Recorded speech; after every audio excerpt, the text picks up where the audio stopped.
6 years. 6 years I let go by without calling my son.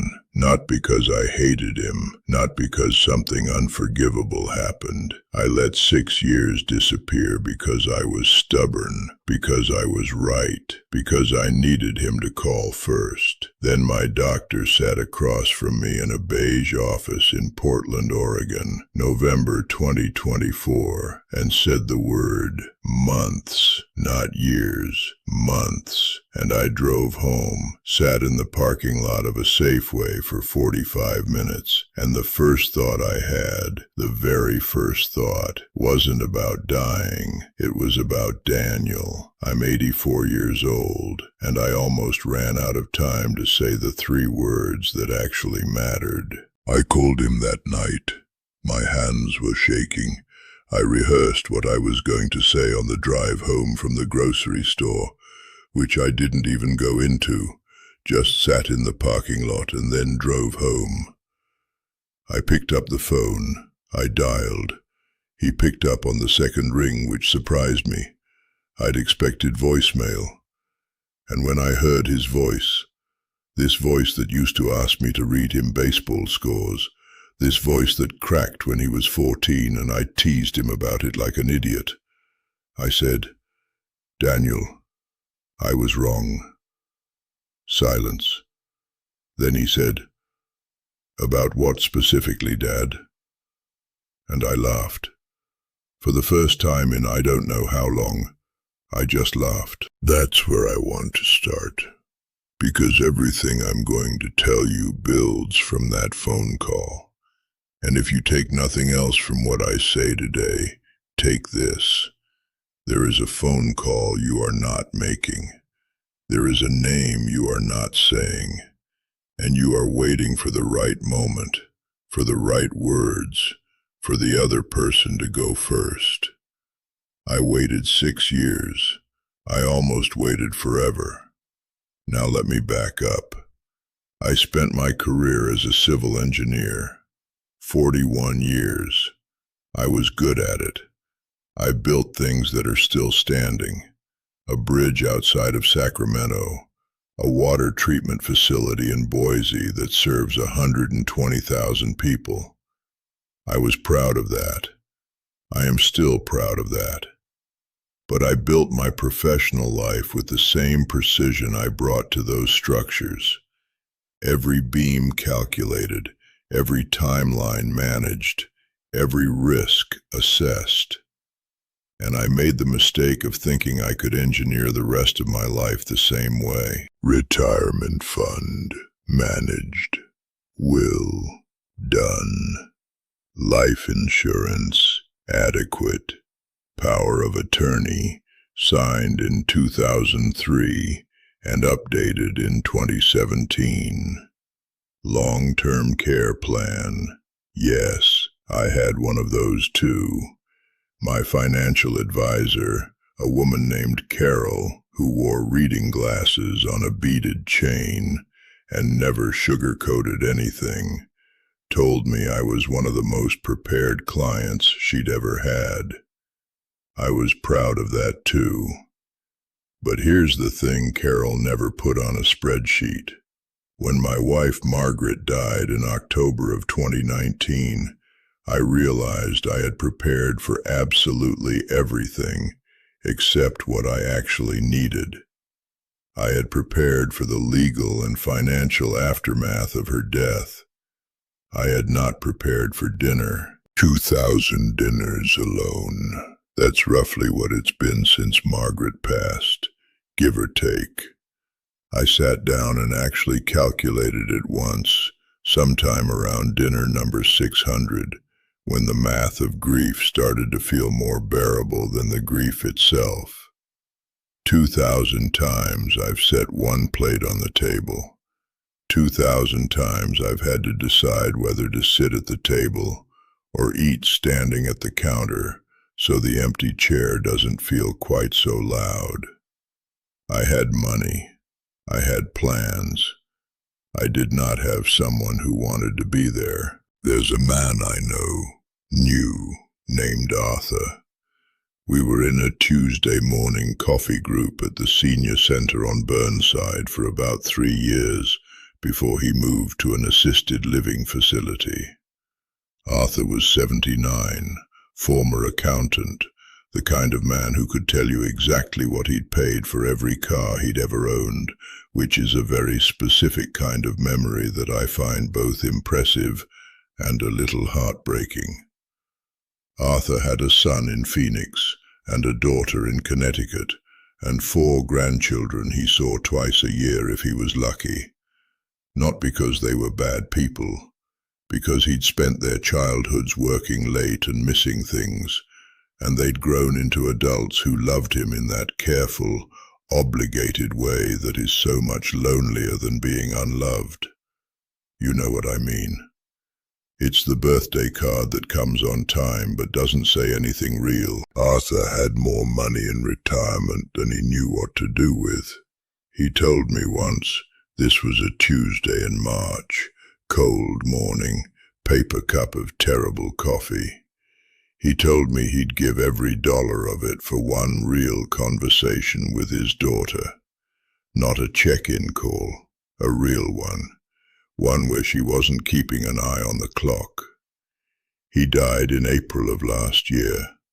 I don't know if he ever got that conversation. Don't be Arthur. That's not a metaphor. That is the most direct thing I know how to say. After the diagnosis, after the call with Daniel, I did something that most people in my generation would find strange. My doctor suggested it. I hired a death doula. Her name was Renata. She was 52. She drove a Subaru with a bumper sticker that said, "Bravely," and she charged $200 for our first session.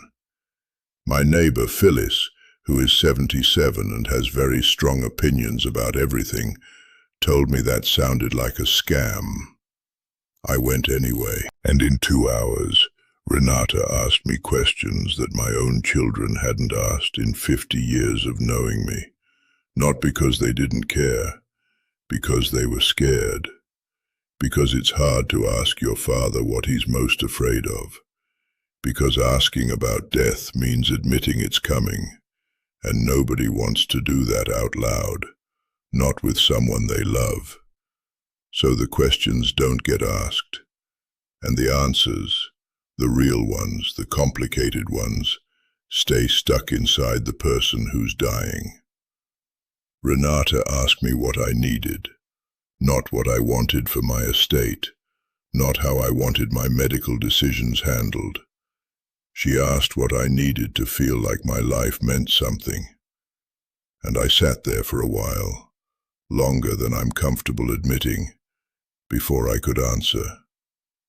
I needed Daniel to know I understood now why he left. I needed my daughter Lynn to hear me say that I had not told her enough times that she was brilliant. Because she is brilliant. She got a master's degree in environmental science while raising 2 kids with almost no help from me. And I don't think I ever actually said the word brilliant to her face. I said, "Good job." I said, "Smart girl." I never said brilliant, because brilliant felt like too much, and she deserved too much. I needed my grandson Thomas to have the story of how I met Margaret. That one surprised me when it came out. Thomas is 26, living in Seattle, works in something I still don't fully understand involving software. And he called me a few months ago asking what I wanted to do with my assets. Very practical kid, very careful with money, like me. And I started to answer the question he asked, and then I stopped, and I said, "Thomas, do you want to know how I met your grandmother?" He went quiet for a second. Then he said, "I never even thought to ask." So I told him. Summer of 1963. I was 22. A gas station in Medford, Oregon, and Margaret was sitting on the hood of a green Ford Falcon that belonged to her roommate, eating a peach, wearing a yellow dress, and she had peach juice running down her chin, and she did not seem remotely bothered by it. She was the least self-conscious person I had ever seen. I'd never met anyone who inhabited themselves so completely. I walked over and said something stupid. I said, "That looks good," meaning the peach. She handed me the other half, just handed it to me like she'd been expecting me. I told Thomas that story, and he recorded it on his phone. And when I finished, he didn't say anything for a long time. Then he said, "That's the most alive I've ever heard you sound, Grandpa." That recording, that 20-minute recording on my grandson's phone of me talking about a peach and a yellow dress and a green Ford Falcon is worth more to me than everything in my 401k, and I almost never told it. I almost let it die with me. I've been writing letters. This started about 6 weeks after the diagnosis, Renata's suggestion, and I resisted it at first because I'm not a letter writer. I'm an engineer. But I started, and I couldn't stop. I want to be clear about what these letters are. They are not apologies. They are explanations. There's a difference, and it matters. An apology says I was wrong. An explanation says, "Here is why I was the way I was, so that you can understand me as a person and not just as a failure." My children deserved both. I gave them the apology in some form or another, years ago or more recently, depending on the child and the wound. But the explanation, the context, the reasons, I'd never given them that, because that required me to talk about my own father, which I didn't like to do. It required me to admit that I didn't know how to be present, because I'd never had present modeled for me. My father worked. That was how he loved. That was the only way he knew. And I inherited it like a piece of furniture I never chose. My daughter Lynn is 57. She has her mother's eyes. I wrote her 12 pages, not because I needed to justify myself, but because she deserved to know that the distance she felt from me was not a verdict on her worth. It was the only language I'd been given, and I spent 40 years learning a different one, too slowly, and running out of time before I got fluent. I don't know how much time I have left. Months turned into a more complicated answer as treatment options were discussed. I might have more than that. I might not. But I stopped caring about the number the way I used to care about numbers. What I care about now is different. Here is what I know that I didn't know when I was your age, whatever age that is. When you are standing at the end of your life, you will not be reviewing your financial planning. You will not be grateful for how efficient you were, how much you accomplished, how impressive your resume looked. You will be thinking about the people you loved and whether they knew it, whether you said it with your voice and your presence and your time, not just your money and your effort. You will be thinking about the peaches you didn't share. I spent 40 years building a retirement fund. I'm glad I did. I'm not going to pretend financial security doesn't matter, because it does. But the retirement fund doesn't come to the hospital.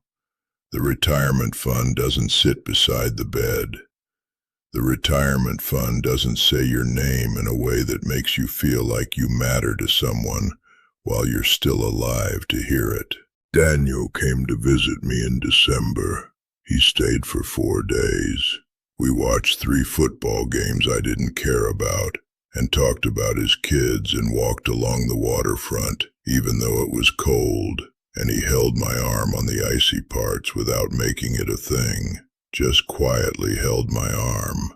On the last night we sat in the kitchen and he said, "I used to think you didn't want me around," and I said, "I always wanted you around. I just didn't know how to show it." And he nodded, like that was an answer that was going to take him a while to fully absorb. I understood that. It was going to take me a while too.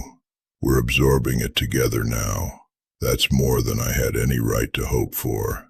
After 6 years of silence, and my particular combination of stubbornness and pride. So here is what I am asking you to do.